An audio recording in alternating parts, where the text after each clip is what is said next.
ED হামলার ৫৬ দিনের মাথায় খাঁচাবন্দি সন্দেশখালীর বাঘ, এখনো থমথমে দ্বীপাঞ্চল। এলাকায় মোতায়েন বিশাল পুলিশ বাহিনী, টহল দিচ্ছে র্যাব। অশান্তি যাতে আর না ঘটে তাই সন্দেশখালীর ২৩টি জায়গায় নতুন করে জারি ১৪৪ ধারা। বসিরহাট মহকুমা আদালতে নিরাপত্তা বাড়ানো হয়েছে। পুলিশে ৬ লাফ আদালত চত্বর। পুলিশ সূত্রে খবর, বুধবার রাতে সন্দেশখালীর মিনাখার বামনপুকুর থেকে গ্রেপ্তার করা হয় শেখ শাহজাহানকে। লঞ্চে করে আনা হয় ন্যাজাটে। সেখান থেকে তাকে নিয়ে যাওয়া হয় বসিরহাট মহকুমা আদালতে। আপাতত কোর্ট লকআপে রাখা হয়েছে তাকে। জানা গিয়েছে, তদন্তের স্বার্থে শাহজাহানকে নিজেদের হেফাজতে নেওয়ার আবেদন করবে পুলিশ। বিঘার পর বিঘা জমি ও ভেড়ি দখল, নারী নির্যাতন সহ তৃণমূল নেতার বিরুদ্ধে পাহাড় প্রমাণ অভিযোগ রয়েছে গ্রামবাসীদের। বলে রাখা ভালো, এর আগে শেখ শাহজাহানের সাগরেদ উত্তম সর্দার ও শিবু হাজরাকে গ্রেপ্তার করে পুলিশ। ৫ই জানুয়ারি তার খোঁজে সন্দেশখালীর সরবেরিয়ায় বাড়িতে যান ইডি আধিকারিকরা।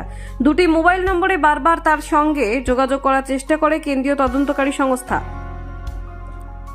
একটি নম্বর দীর্ঘক্ষণ ব্যস্ত ছিল, তবে আরেকটি নম্বরে তার সঙ্গে যোগাযোগ করা সম্ভব হয়। ইডির কথা শুনেই ফোন কেটে দেন শেখ শাহজাহান। তার কিছুক্ষণের মধ্যেই কয়েকশো লোক জমা হয়ে যায়। মারধর করা হয় ইডি আধিকারিকদের, ঝরে রক্ত।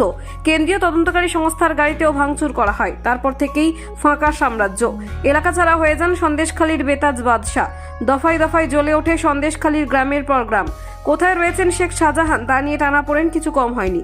জল গড়িয়েছিল কলকাতা হাইকোর্টে। টানাপোড়েনের শেষমেশ গ্রেফতার শাহজাহান। স্বস্তিতে স্থানীয়রা।